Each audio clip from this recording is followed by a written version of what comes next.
کسی سے بغض ہے. بغض کیا ہوتا ہے؟ بغض کے معنی دل میں کینہ ہو جانا. بس فلاں کا تو نام آتا ہی میرا دل خراب ہو جاتا ہے. اس کی ادا سے مجھے نفرت ہے, اس کی ذات سے نفرت ہے. اللہ بچائے. تو اس بغض کا نتیجہ کیا ہوتا ہے کہ غیبتیں ہوتی ہیں, اس کے اوپر الزام لگائے جاتے ہیں, تہمتیں عائد کی جاتی ہیں. تو اگر یہ خیال آ رہا ہے کسی کے بارے میں بغض کا, تو اس کا اپنے خیال کو مٹا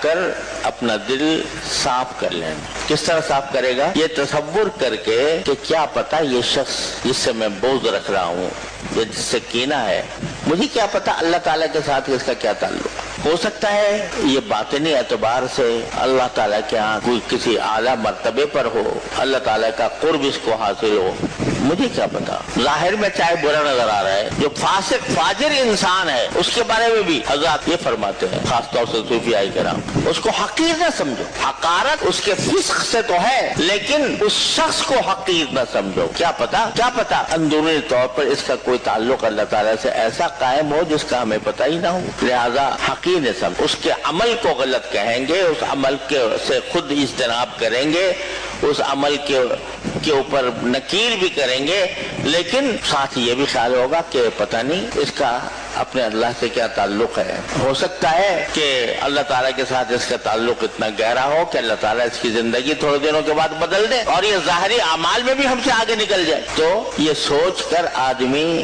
اگر سوچے تو پھر انسان کے دل سے کینہ اور بغض نکل جائے گا, لیکن سوچنا پڑے گا اور اپنے دل کو اس کی طرف لانا پڑے گا. یہاں بھی صبر کی ضرورت. آئین ما سینہ چو آئینہ داشتن. ہمارا طریقہ دل میں کینہ رکھنے کا نہیں ہے. ہمارا آئین تو ایسی ہے کہ دل کو آئینے کی طرح رکھو, دل کو آئینہ کی طرح رکھو. کسی کے خلاف کوئی بدخواہی, کسی کے خلاف کوئی بغض, کوئی کینہ دل میں نہیں ہوگا. اور یہاں تک آ گیا کہ شب قدر کے موقع پر سب کے گناہ معاف ہو رہے ہیں, سب کے گناہ معاف ہو رہے ہیں. کتنے گناہ؟ جتنے بنو کلب کی بکریاں کے بال معاف ہو رہے ہیں. لیکن کس کا نہیں معاف ہو رہے ہیں گناہ؟ جس کے دل میں کسی کے خلاف, کسی مومن کے خلاف بغض ہو, کینہ ہو, اس کا نہیں معاف. اتنی خطرناک چیز ہے یہ بغض. تو کفرس در طریقت ما کینہ داشتن, کفرس در شریعت ما کینہ داشتن, آئین ما سینہ چو آئینہ داشتن. ہماری شریعت میں کسی کے خلاف کینہ رکھنا یہ کفر ہے. کفرس در شریعت ما کینہ داشتن, آئین ما سینہ چو آئینہ داشتن. ہمارا آئین تو یہ ہے کہ اب سینے کو آئینہ کی طرح شفاف رکھیں, کسی کہ بغض کا کوئی میل کچیل اس کے اوپر نہ ہو. یہ کب ہوگا؟ صبر کر کے. جب آدمی اپنے دل کی نفرت کے تقاضے کو کچلے گا اور کچل کر اپنے اوپر زبردستی کرے گا تو بغض سے نجات ملے گی. آپ دیکھ رہے ہو کہ اعمال چاہے ظاہرہ ہو یا باطنہ ہو, ہر جگہ صبر کی ضرورت. اور صبر کا حاصل کیا ہے کہ اس نفس کے بے لگام گھوڑے کو لگام ڈالنا.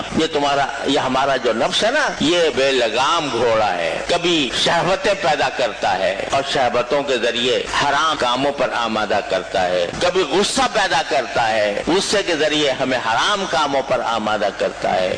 کبھی لذتوں کی طرف لے جا رہا ہے, ان لذتوں کا لالچ دلا کر ہم سے حرام کام کراتا ہے. یہ سب کام جو ہو رہے ہیں یہ ہمارا نفس کرا رہا ہے. نفس کا گھوڑا بے قابو, اس بے قابو کو قابو میں لانا, اس گھوڑے کو لگام ڈالنا, یہ سب